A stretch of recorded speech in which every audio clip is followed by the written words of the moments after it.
I don't remember in recent history where a year musically sat or stood in the shadow of the previous year as much as this year did. Popping on the low, better days coming for sure. If you could see this, you're watching the video, and if you're watching the video, you know I'm in my car, and so now the people who are listening to the audio know I'm in my car. This is the car episode. It's the holidays, family staying in the room I record the podcast in. So I'm in the whip. We'll see how that changes the environment. I'm in a parking lot somewhere on the University of Washington campus. So far, no one has walked near me. If they do, I will be really self-conscious, but I think classes have gotten out generally. If y'all don't know that, you don't need to know where I live. I live in Seattle. I'm Creme Brulee. Welcome to the Creme World Podcast. It is maybe the 10th episode, 9th or 10th. We're up there. We're a show now. I got hours of content. Is it all good? Who cares? Who fucking cares, bro? I don't do this to be good. I do this to be... For posterity, for good audio and like respectable podcasting, I should take that out. But I do think that was a well-timed burp for comedic purposes. I'm your host, Creme Brulee, at Creme Brulee 2D on all the social platforms. Follow me on TikTok, IG, YouTube, etc. What else? You like the video, you like the show on whatever you're listening to, you hit subscribe, you hit follow, you set notifications for it, you call me every morning and tell me I'm doing a great job, you rub me on my belly. All of this helps the show and helps me to feel good about this. Today we're doing the music of 2025 episode. This is my Super Bowl. I hope y'all like it. I hope y'all are as excited as I am. I hope y'all are excited to listen to me talk about music as I am to talk about music, the music of 2025 in particular. Before I hop into because we're going to do my top 5 albums, top 5 songs, a couple granular thoughts. Before we get to that, isn't it crazy how ass is just geometry? Like, whenever I'm not looking at ass. I'm looking at ass. That's it, okay? That's no qualifiers. I'd be looking at ass. And like a lot of times I'll look at ass and be like, that's crazy. And I'll be like, you know what's crazy, bro? You just care about some angles. Because all ass is some curved lines at the end of the day. Like, the reason... like as a society we've all decided Lola Bunny is hot. It's because Lola Bunny is thick, and even in cartoon form the angles, like even some cartoon ass, I'm not like but something's happening, you know what I mean? You see a thick ass, like, I don't know if any of y'all ever watched the show Archer. They just made all the women on that show dummy thick, and it made for a better viewing experience. I don't think you should be horny watching. Why not? I guess it's an adult cartoon, so I just think it's crazy that like you could draw some lines, and at some point, like if you curve them correctly, it'll make me horny. Like, that's crazy, bro. Okay, let's talk about music. Okay, so like the overarching, before I get into like all of my favorites and yapping about Clairo and Lil Baby and Pusha T, I will say I'm a music lover. I'm here to talk to y'all for hopefully like an hour about music. I'm a musician myself. The intro song to this is my music. I have my own music online. Listen to my music. Listen to what do I have up there? Baby, please don't parentheses do me wrong. Tomorrow is up there. Cry Brulee is up there. All Creme Brulee. I make music. I'm a musician. I love music. It's my passion. Being a podcaster, you know, I love it, and I love being a comedian, but not as much as I love music. And if I had my druthers, I would just make beats and go outside, and that would be my life. But you gotta do stuff to make money.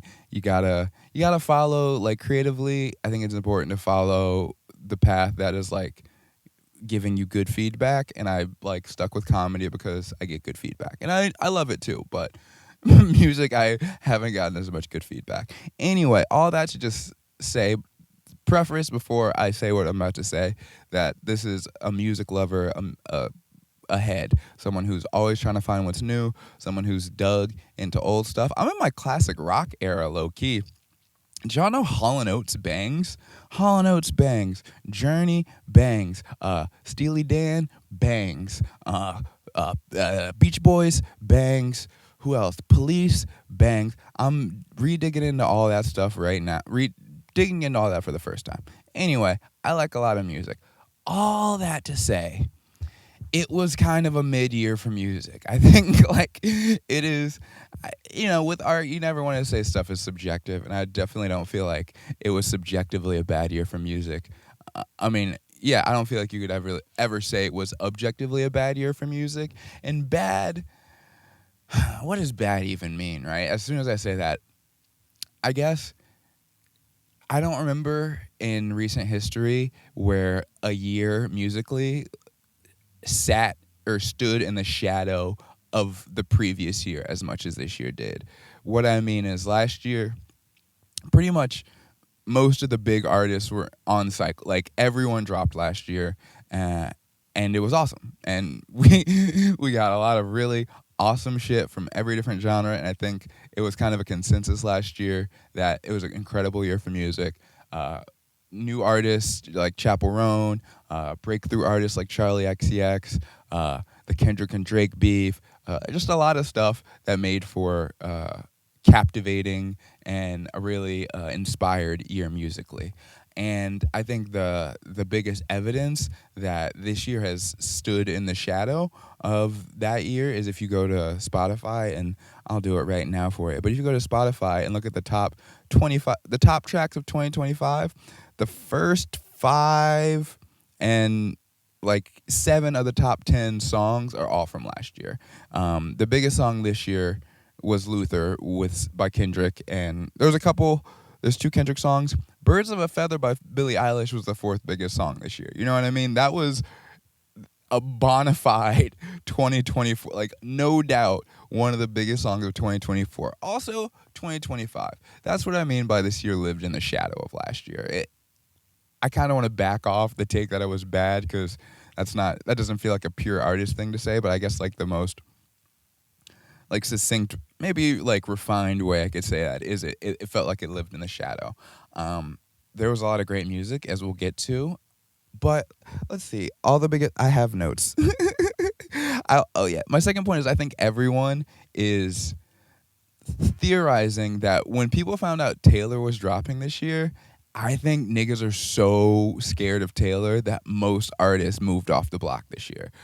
You heard 2-ish years ago on Drake's For All the Dogs Deluxe Edition, which actually was really good. But on Drake's For All the Dogs Deluxe Edition, he had a bar where he's basically like, Taylor is the only one that could make me change my release date. And Drake was kind of rumored pretty much for most of the year to be dropping. And it kind of feels like he's going through whatever. This isn't a Drake episode, but he's going through whatever he's going through. But it does feel like maybe he just fully was like, I don't want to. Why would you drop In Cycle with Taylor, honestly? Because I won't say for better or for worse. For worse, for sure. And no offense to her, but for worse, she really sucks all the air. It feels like culturally and especially musically, she sucks all the air out of the room every time she dropped. And like, I haven't looked at the Billboard charts, but I'm sure every song that she put out this year is still on the Billboard charts. So I think that is a little bit of a reason. I think there was a lot of artists that were expected to break through this year, or people, they could have broke through this year. I think there was a lot of who I'm thinking of, Addison Rae, Tate McRae, who, saying them back to back, you can't convince me that's not the same person. Gracie Abrams, OK Lou, and then etc. I love etc. But artists like that, if you like up on music, though I think all of them dropped this year. Yeah, I'm pretty sure all of them dropped this year, and all of them, I mean, the OK Lou project made waves in kind of like the underground-ish scene. Like, people know about people know about all these artists, but I think all of them were kind of hoping to have their Sabrina Carpenter 2024 year where they drop a hit or they drop a couple hits and now they rule the charts. It was kind of there for the picking. You can tell artists like Addison Rae, even OK Lou, had like really, really big media pushes.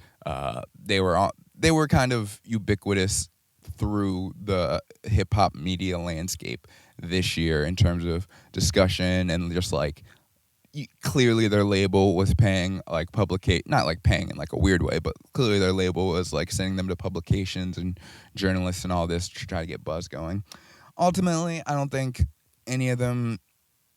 Honestly, I can't I can't name a song by any of them, which I think is kind of indicative of what I'm talking about. Like these are all names I see a lot, and I'm sure you see a lot. I don't. What are their songs? I know Addison Rae had Diet Pepsi. That was before this year. Gracie Abrams, I think, had all of them, I think, had big songs, but you know what I'm trying to say. None of them had their Sabrina Carpenter, Charlie XCX moment where they really broke through. Someone's walking up behind me and getting in their car. I'm thugging it out. I have to, they're now a collaborator. I'm going to open the window and be like, yo, what's your at? I think another reason is TikTok, because TikTok hits aren't really a thing anymore. Like, what was the big TikTok hit this year? I think there was a couple of songs that definitely bubbled up and definitely got buzz. I'm thinking of that like rap duo song that had like that really fun. They put out an album. I can't remember their names. They were also supposed to have a breakthrough, and I don't know where they. There's just a lot. TikTok. It feels like now there's like 1,000 songs going kind of viral at once instead of in the past where it was like you'd have 2 or 3 songs going mega viral. So TikTok isn't making songs big anymore, and I mean, in the same way it was. And because of that, I think there's not really a reliable way to get a song to go like big right now. So even for all those artists, like perhaps in years prior, all Gracie Abrams would have needed was one viral TikTok sound, and she would have been upset for like, having a top 10 hit, some increased level of stardom, etc. But we never got to that. And that's for better or worse. I don't know. I think like TikTok, it doesn't need to be TikTok, but obviously it's important that like there's a place where like musicians are being discovered frequently, and this kind of also points to like is it democratization or just like I think there's less super famous people now generally because everyone is just like slowly getting more you know what I mean? I feel like we're kind of coming, we're not like close by any means, but we're kind of inching towards an equilibrium, or instead of like some people are like dumb, like, Tom Cruise, George Clooney, all those like old actors level of fame. And then there was like, like reality stars and then nobody. Now everyone's kind of in the reality star class in terms of like impact and reach. And obviously people are still huge, but also with music, it feels like less, when I talked about this in the hip hop episode, when I talked about, there being less stars and there not being a hip hop star, but that kind of feels, like ubiquitous among every genre. If it wasn't for Chapel a couple years ago at this point, it would feel like we hadn't really gotten a new superstar artist in a minute. And that's certainly true for hip hop. My last note is on TikTok. I don't know if people have seen the 1, 2, 3 release them. I wish heaven had a phone. Saga, the artist. I wish I could pull up the artist. I might pull up the artist right now. Anyways, there was just a viral TikTok of this nice, clearly lesbian, clearly stud, singing this interesting. I mean, it was like if y'all know who is that guy, Rod Wave. If Niecy Robinson. If you know who Rod Wave is, it's a very Rod Wave inspired song. but this artist, Niecy Robinson, was performing at, actually it turned out to be a couple funerals, a song called I Wish Heaven Had a Phone. And it's good. It was good, but it was also hilarious. And her outfit and the way she was just giving it. And then there's just this part where the 1, 2, 3 release them. Y'all really gonna have to watch this TikTok because explaining, it does what it does. Anyway, this is probably the last song or the only song I saw this year that like I saw it get big because I wasn't day one on the meme, but the meme hit, and then it kind of got. I don't know what everywhere is. I think maybe this might have just been on my feed because I've talked to people and they're like, I haven't seen this at all, so it's not huge. I just don't know how huge anything is. So anyways, the Shade Room, I guess. I didn't know the Shade Room did things I liked, but I opened TikTok a few days ago, and the Shade Room basically paid to have the song redone and have a video shot for it, and it was like beautiful, and it made the song sound really good, but it also paid like homage to the parts of the video that were funny. It was just like, and everyone in the comments was just like black people being like, we're so we're so proud, like we like laugh somebody to the top, or it was just a lot of comments just in support and being like, I don't know, just pointing to the resilience of black people. Maybe if you're not black, this probably didn't cross your TL at all. It's a Two Americas thing, but yeah, just this black celebration in the comments that just like, damn, Niecy stuck with it. And the song is good. It's just also was funny to see someone performing any song at a funeral, vigorous, just tap into it, okay? Niecy Williams, I Wish I Haven't Had a Phone, the last TikTok hit, I stamp. That gets the creme brulee seal of approval. Ha ha! Okay.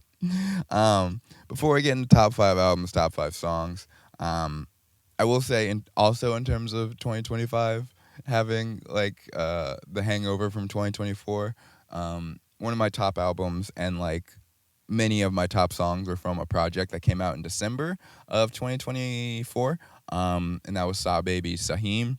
And you drop in December, you don't really get to make a list, and people don't talk about you. So I just want to shout out this album. If it didn't make my list last year, and it didn't make my list this year because I wanted to keep it true to the calendar. But Saw Baby loomed heavy on this year.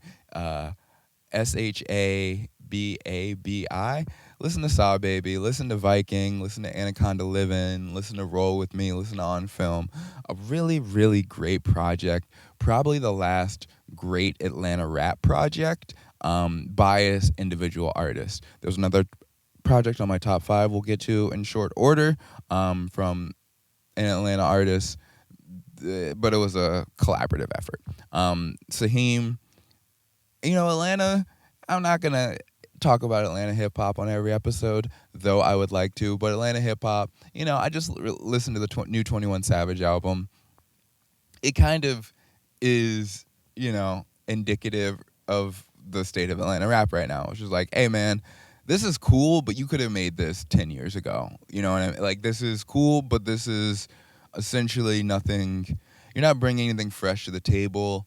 There are, of course, nice tracks, but, like, I don't know. I don't think, it's hard because artists don't need to, your sound doesn't need to necessarily like evolve in a major way project to project for you to be good. Like there are certainly artists, and we'll get to Clips in a little bit, but Clips, they've been rapping about selling coke the whole time. But if you listen to Let God Sort 'Em Out, which we'll get to, and Lord Willin' or Hell Hath No Fury, they all sound different, and I think that like you don't need to change who you are or your approach necessarily, but after like 5 albums of the same thing, it's just like, hey brother, like it's diminishing returns, and there's a lot of artists I feel this way about. So that's all giving love to Saheem. Saheem by Saw Baby. Okay, should we do top 5 songs? We're gonna do top 5 songs and then move over to top 5 albums. Maybe we should do top 5 albums because, we're going to do top 5 albums. And I never chose my 5th album, so we'll talk through it. my let's go from 5 to 1. I can't go from 5 to 1. Okay, I'm one of the in the moment. My number 5 album of 2025 is Star by Two Hollis. Two Hollis is underground kind of bubbling up at the surface of the mainstream now. If you follow like hip hop blogs or like underground music blogs, you're aware of Two Hollis. If you have TikTok, you're probably aware of Two Hollis, and you might not know it because Jeans at least went super viral last year. Maybe Jeans was viral this year. Anyway, he's had a couple viral songs as well. This, I think, was his third album. I think I got into him because of, first of all, he was getting just a crazy amount of hype in all the places that I, check in about music generally. And I believe he opened for Ken Carson on Ken Carson's most recent tour, A Great Chaos Tour. And I'm not the biggest Ken Carson guy, but this was just helping him to get buzz. And then I worked with there was one teenager where I worked, and we talked music, and he was up on Two Hollis, and he said he saw me. It was awesome. So I had a lot of impetus to check it out. Yeah, Star is really tight. Star is it's the cleanest. I've seen one singular artist blend what is like Atlanta trap to like Playboi Carti era Atlanta rage, and also like 2010s like Mad Decent, like Skrillex, that era of electronic music. And it's, if you're not into electronic music, some of it's going to be like, holy shit. There's some like, I remember driving around, there's one song where it's just like, the first half it's like a cool little pop track, and the second half of it, I think it's Burn, and the second half of it is just like, it drops into the most like, boom, boom, boop, boop, boop, boop, like electronic drop ever. And I remember listening to one time while I was driving, and I like rolled my windows up because I'm like, I can't just be, I just don't want to drive by some hoes. I'm listening to like the most doot electronic music. But that being said, all the styles that I said, Two Hollis is kind of conjuring, and also a lot of emo, also I should say. All the styles that Two Hollis is kind of pulling from, Atlanta rap, rage, emo, electronic music, all genres I'm familiar with and have like a lot of affection for, and that were all like the genres I grew up as like a fan of over different points. So to see him pull those sounds together and be white. But for real, to see him pull those sounds together and do it very charismatically and do it with like a lot of aura. Like the dude's just, from everything you see from the shows, from just the way he carries himself, he's an artist. Like he's weird, he's eccentric. There's a lot of interesting choices. There's like a thing where he uses a Minecraft sound effect, and like I saw a TikTok where it was like every song where Two Hollis uses this Minecraft sound effect, and it's like every third song he's ever put out. So there's just some fun little like, I don't know, there's some fun stuff about his music if you're willing to dig into it. The fourth, number 4 of my top albums of 2025 is Life is Beautiful by Larry June, 2 Chainz, and The Alchemist. I feel like probably as long as I have a top 5 albums list and Alchemist is alive, something he produces will be on my top 5 albums list. If it wasn't, he's just in short order of like projects I really love that he's produced on. The latest not the latest, 2 Earl projects ago. Shout out to Earl, by the way. Live, Laugh, Love was just honorable mention. Live, Laugh, Love. I really like that project. It was just short in comparison to these other ones. But the latest, or the 2 Earl albums ago, there's obviously Alfredo and Alfredo 2. There's more. I'm putting myself on the spot, and I don't need to do that. Larry June, the previous Larry June project, that too. So pretty much everything Alchemist puts, and the Boldy, and the stuff with Boldy. See, as soon as I started, I was like, I'm going to remember. And the stuff with Boldy. So every time Alchemist touches an album, I'm pretty much like locked in. And this, I never thought I would see 2 Chainz and Alchemist working together, and that is like a dream pairing for me. I've always been like medium. I feel like a 6 to a 7 is how I feel about Larry June. Like, I like Larry June, but I'm not crazy about Larry June. But in the context of this, over Alchemist production, kind of, I mean, and a lot of the songs, playing Robin to 2 Chainz as Batman. Like, I think he fits in really well. It feels like a lot of the songs are 2 Chainz forward, and Larry June comes in and gives you a different energy, and his voice flowing over like some smooth Alchemist production. Excellent. So I really enjoyed this project. I think 2 Chainz was supposed to be coming out with a project with Static Selecta sometime soon. I'll definitely have my ear out for that. Just like I didn't think, not that, I mean, 2 Chainz did fall off. Like, that's unarguable. He was like the hottest rapper in like 2012. And I think once he put out Rap or Go to the League, maybe his 3rd or 4th album, is when he kind of, no one was really checking for that. I checked for that. It was fine. But after that, it felt like he definitely wasn't like the go-to guy for features or popping up on like Kanye projects and stuff like that. It felt like that kind of ended around 2016. So not that I thought I'd never hear more 2 Chainz again. I just didn't know when it would be, and I didn't know I wanted it to be over this kind of production. 2 Chainz, it was a lot of like Atlanta producers, Southside Metro. I know Mustard, stuff like that. And it worked. Like, he was in the trap sphere, and like he was one of the people who helped shape the trap sphere, and it was excellent. And also, he found a way to have like hopefully have a really solid second act of his career, switching up his sound and going over Alchemist and Static Selecta, like more boom bap, kind of, spacey, just cooler, smoking weed music, frankly. Life is Beautiful, one of the easiest listens of the year. That's one every time I turned it on, it was like, oh shit, it's over. It got me through a bunch of days at work. I really love this project. Number 3 album of 2025 is Essex Honey by Blood Orange. This is back-to-back Blood Orange albums that have made my top 5 albums of the year. I keep saying it like I have a famous list, but I keep a list to myself. And Freetown Sound, if I was up on Freetown Sound when it came up, that certainly would have been an album of the year for me. So he's 3 in a row. I mean, probably you could say there's no bad Blood Orange albums, but certainly 3 in a row that I find excellent. Essex Honey. So I moved to Seattle about 4 months ago, and it's definitely the first album. I don't know. I live pretty close to the river, and just the first couple of days, I would walk over to the river and listen to this album, and it's ethereal. I think ethereal is dumb overused, but it's ethereal. It's ethereal and also like grounded in the same way. It feels like autumn. It feels like the leaves blowing. It feels like a small breeze hitting the surface of the water. I don't know, man.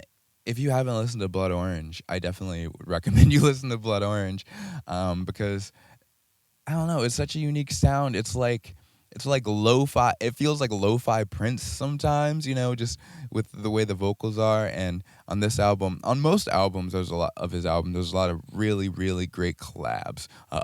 He had, I bet this song is probably still up, but Blood Orange on the last album had a great song with Diddy.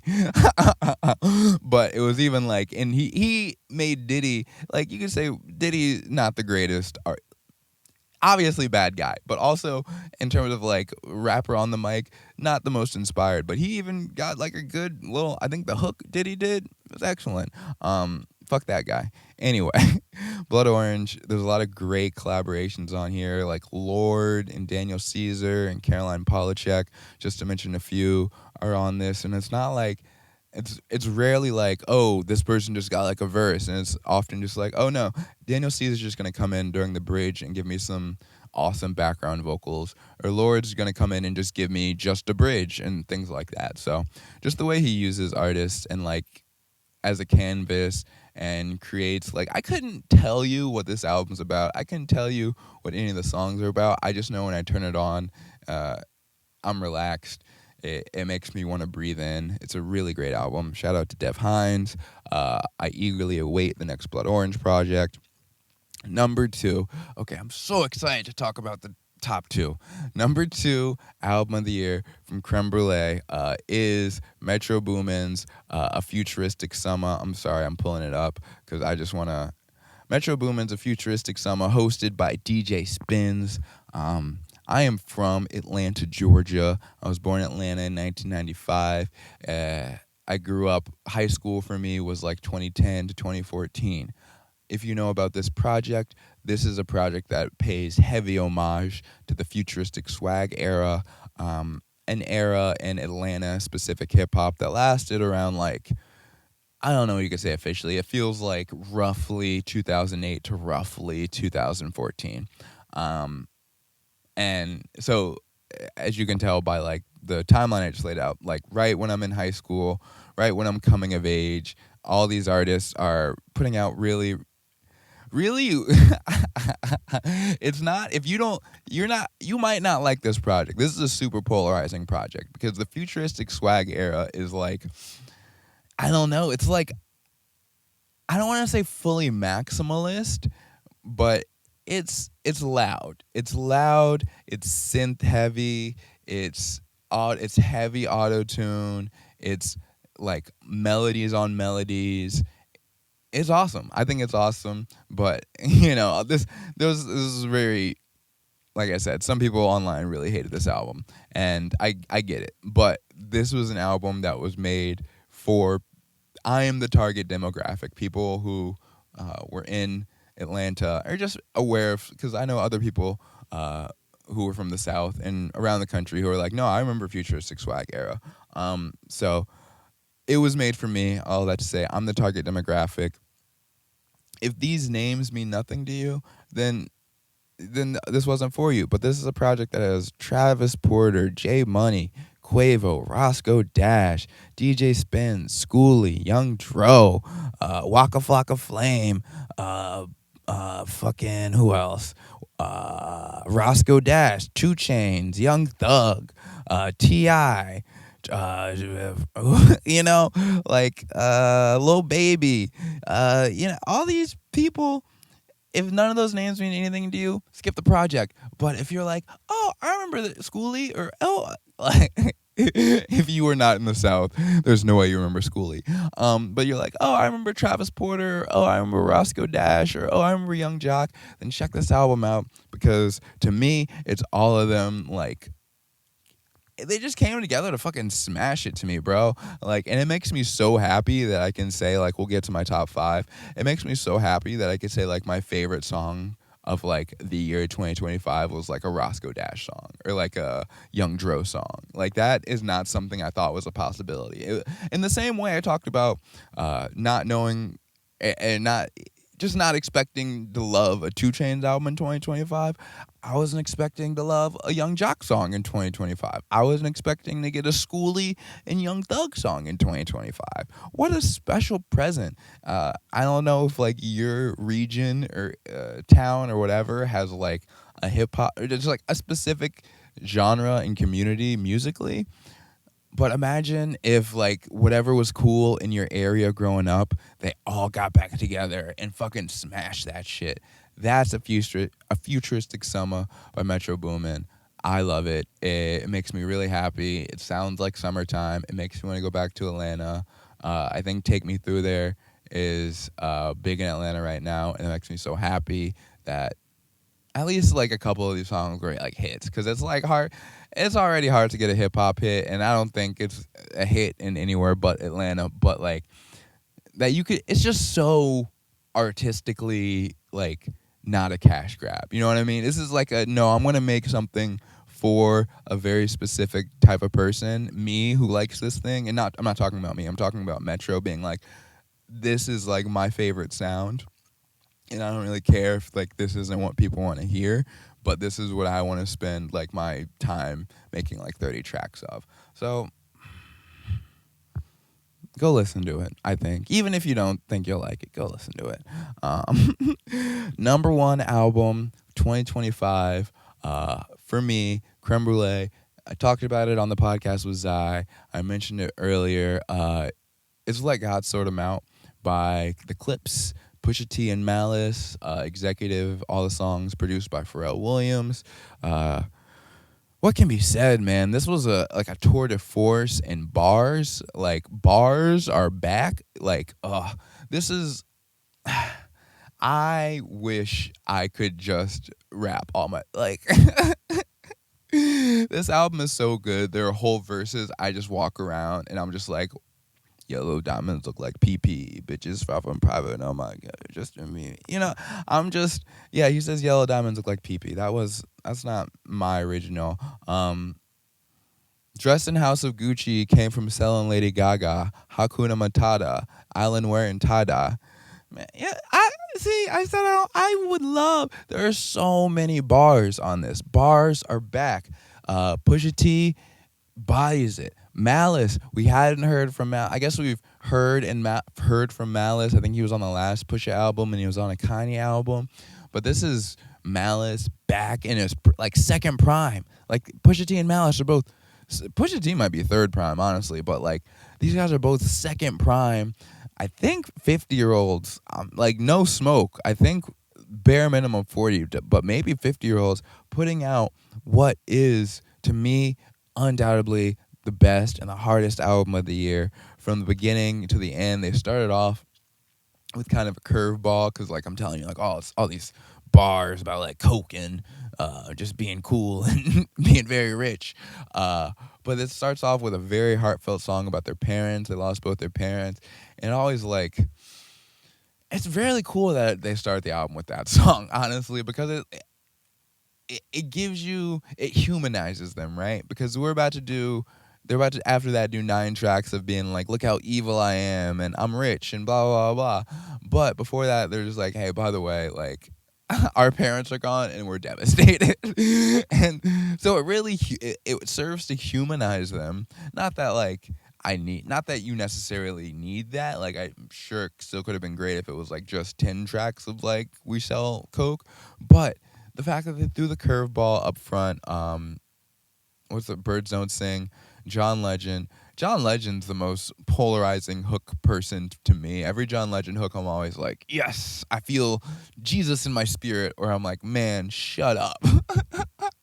This one, I generally feel Jesus in my spirit. I think I listen to it so much that sometimes I get close to, but no, there's still mostly Jesus in my spirit.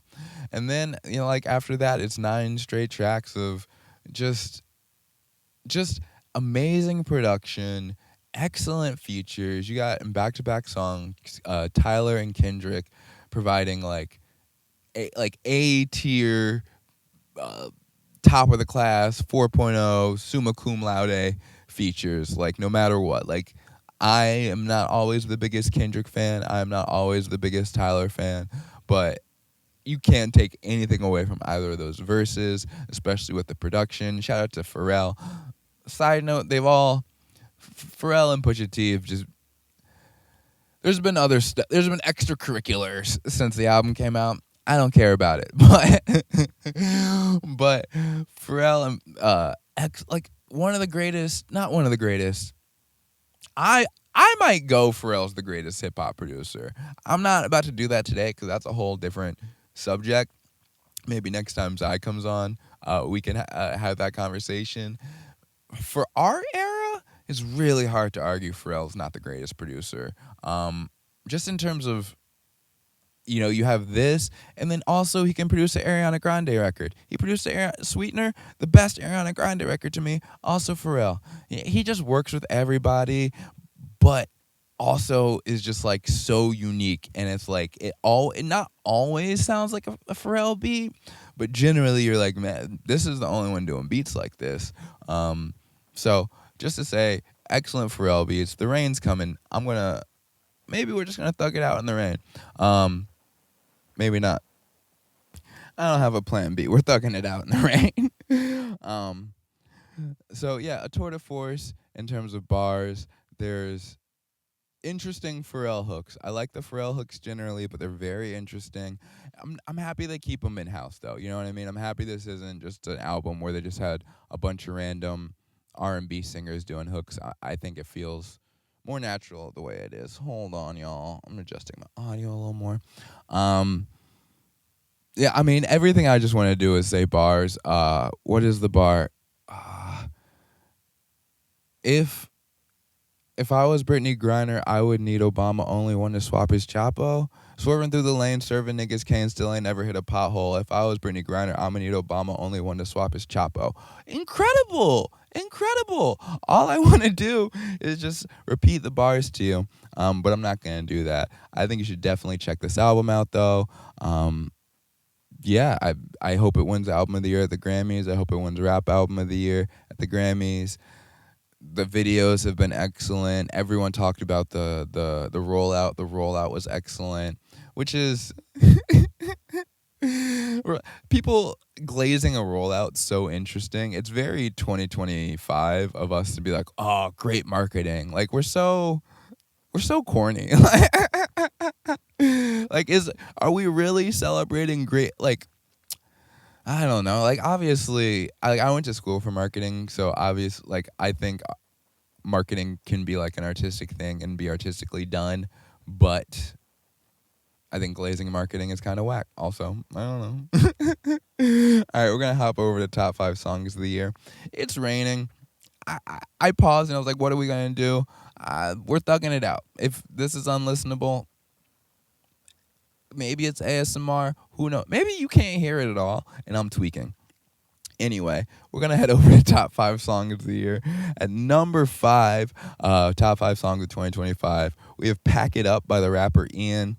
I almost didn't put this in because I'm like, I can't be standing Ian this much. But when I tried to put some other songs up to it, this one just had so many more plays at the end of the year. And not that I'm hating on Ian, if you don't know, is a white rapper, young white rapper. I think he's maybe 20. Very big on TikTok. Very polarizing figure, as a young white rapper should be. Best case scenario, you should be polarizing, buddy. Because even if you're doing it good, which is like, I can go either way on Ian's songs. He had a project come out this year that definitely wasn't top 5 albums of the year. So I think he's still figuring out who he's ultimately going to be as an artist. But he, as a white person, I don't know if any white person's ever sounded as black as he does. Maybe like Paul Wall, obviously. Paul Wall. If you didn't know, Paul Wall was white. Like I think for a while growing up, I didn't know Paul Wall was white.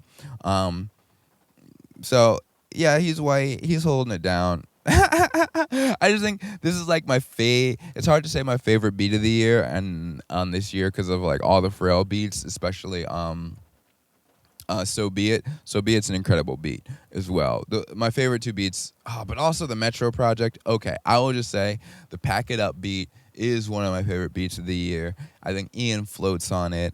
I think, I'm not gonna recommend Ian's whole catalog. I really like this song. I really like Out West. I never really cared for his music before this. I don't know why I don't know. Some artists you just give a chance a lot. I think maybe it's because he just came up on TikTok so much that I was like, okay, what's next?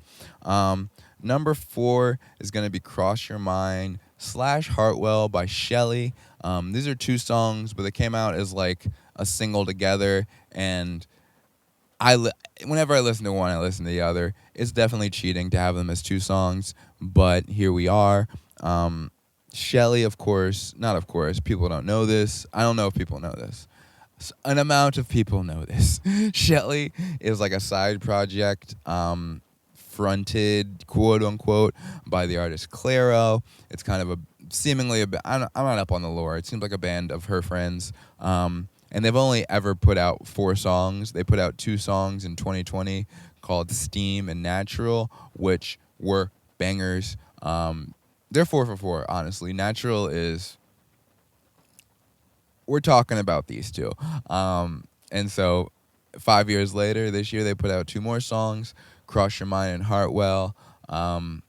I'm a huge Claro person. Like, I fucking love Claro, dog. That's like the number one thing that, besides my matcha intake, the number one thing that has me firmly in the performative uh, male, quote unquote. The reason I fit into that Venn diagram, there's certain signifiers of quote unquote performative males, and unfortunately, I do a lot of them. I like accessories. I like Claro. I like matcha. I like having my arms out.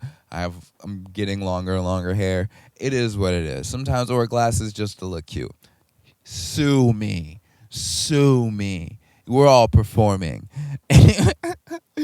So I love Claro. I love these two songs. You know, most of my favorite artists are from Atlanta and are like around my age, and the same is from Claire. The same goes for Claro. One of these songs is called Hartwell. I presume named after Lake Hartwell, a lake and a lot of people around the region. I didn't go to it heavy. I had a friend who had a spot on Lake Hartwell, and I went up there a couple times. Obviously, a lot of people in that area go to Lake Lanier too. Don't. But yeah, I don't know. Just it's so sick. The reason I love a lot of Atlanta artists is like it's so comforting and enjoyable for me, frankly, to hear music that is like referencing places I grew up going around, talking about things I know because they're like from my specific age and like cultural lens because we generally grew up in the same place. The rain's getting a little loud, y'all. I'm sorry. We're thugging it out though. And if I don't release, maybe we'll do 2 halves. Maybe I'll come back and release the poster in half. I'm done talking about it. The line from Cross Your Mind that absolutely just levels me every time is hard to recreate the way I felt when I was 17. I'll keep on trying if it kills me, baby. Every time. I'm like, damn. And aren't we all trying to recreate the feeling we had when we were, between 16 and 22 and doing it in a way that will inevitably lead to our destruction? I know I sure am. So, and just her vocals and like Claro and Shelly, they're like, this is the peak of the genre of bedroom pop. Bedroom pop is like, I don't want to say kind of a fake genre, but it's just like, I don't know if it's a respected genre or if it's like, I don't know if it's even a necessary classification is what I would say, because I almost feel like bedroom pop to me feels more like R&B, but what is genre? What is genre?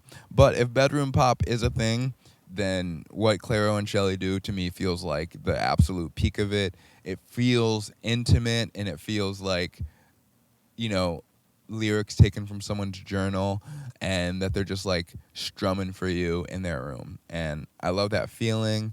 I love this song. In 2030, when Shelly drop 2 more songs, I will be there. I will be here, actually, telling you how sick they are again. Number 3. It was top 3 was hard. It was All My Babies. Number 3, this just goes to to me emphasize how awesome the Metro project is. Number 3, I put Stealing All the Swag. It could have been like 5 or 6 songs from this project. I Want It All, Milo Shit, Loose Screws. A lot of songs take me through there. A lot of songs, because I just had to have a representative from that album up here, and it could have been 4 or 5 songs, earnestly, and I question if Stealing All the Swag is the right one, but I think Stealing All the Swag, if I'm correct, is Young Jock. Nope, Young Dro. Sorry. Stealing All the Swag is Young Dro. I mean, it's a song about how, it's futuristic swag. It's high energy, high tempo, beautiful, kind of synth heavy, kind of electronic, trap, production. And it's just talking about how niggas are stealing our swag. And just to hear that from Atlanta artists, especially ones who like kind of were the forerunners for like the entire hip hop ecosystem as we have it today, just be like, these niggas are stealing all the swag. It's true. It's true. You might not know who Young Dro is, but niggas who you like stole swag from Young Dro, or at least someone who stole swag from Young Dro. It's all a swag stealing. It's the swag stealing circle of life. Um, Number two song of the year is gonna be Ace Trumpets by the Clips from the album Let God Sort 'Em Out. We are here once again to talk about Let God Sort 'Em Out. Ace Trumpets, Ace again, similar to the Metro Project. There's maybe 3 or 4 songs. So Be It, FICO, Mike Tyson, Blow to the Face. All could have been here. I think I went with Ace Trumpets because Ace Trumpets feels like the most succinct statement of like what the entire project is. It was the first single. I think that was chosen correctly because it's opulent, it's hard hitting, the bars, the particular pockets that both Malice and Pusha T get into are like they use a specific rhyme scheme. The no, yeah, it's the and the all the Pusha T bars, and when sounds and all the Malice bars, and then you'll understand it when you hear it. But the way, it's lyrical and also it's clips. You know what I mean? It's two of them doing two sides of a different thing, but you see a different perspective. But it's also like so in step with the other verse in a way that it's just like you guys are both competing and also like figure skating together. You know what I mean? It's like you're figure skating together while each of you is holding a knife to the other one's throat. If that makes sense. I decided I think Malice on this project raps to me. He raps like, when a supervillain catches James Bond or whatever and like they just like tie him up or like strap him to like the laser bed, and the supervillain starts monologuing all the terrible shit they're gonna do. That's how Malice raps. Malice raps like you are dangling above some sharks and he's just rubbing his hands together laughing. And I love it. It's absolutely evil. It's absolutely mean. These are guys who are gonna make you feel bad. Like there's some times where bars are like, man, you're making fun of me for being poor, and they're not doing that. They're just stunning in a way that you're like, I could never achieve these levels of opulence in my life. I don't know the type of things you're even talking about. There's one bar where he says, the only Audi here is driven by my au pair. So he's like, I don't even fuck with Audis, but I got one for my au pair, which I would love. So Pusha T put out a post where he was basically like, thank you. I think they had another kid and he was thanking, or it was Mother's Day or something, but he put a post on Instagram where he was thanking his wife for how good of a job she did raising their kid. And in this post, he basically admits that he's like never cleaned his kid's diaper or like fed him a meal or like cleaned his nose or anything that is indicative of you being the parent of a child in a physical touch, like, comforting, like being their way. He's like out on it. So I hope the au pair gets an Audi, because it seems like her and the wife are doing. It seems like at minimum the au pair is doing your job. Anyway, all that to say, Ace Trumpets is a beautiful song. The kick, the like sub kick that Pharrell uses, the like slightly off kilter, like it's on beat, but there's it's a nice swing to it. Yeah, man, that's a great project.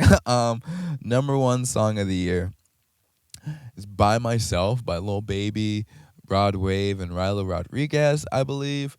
Lil Baby, this comes from the first of 2 projects Lil Baby put out this year. This comes from the project Wham. He also put out The Leaks, I think, a week or 2 ago at this point.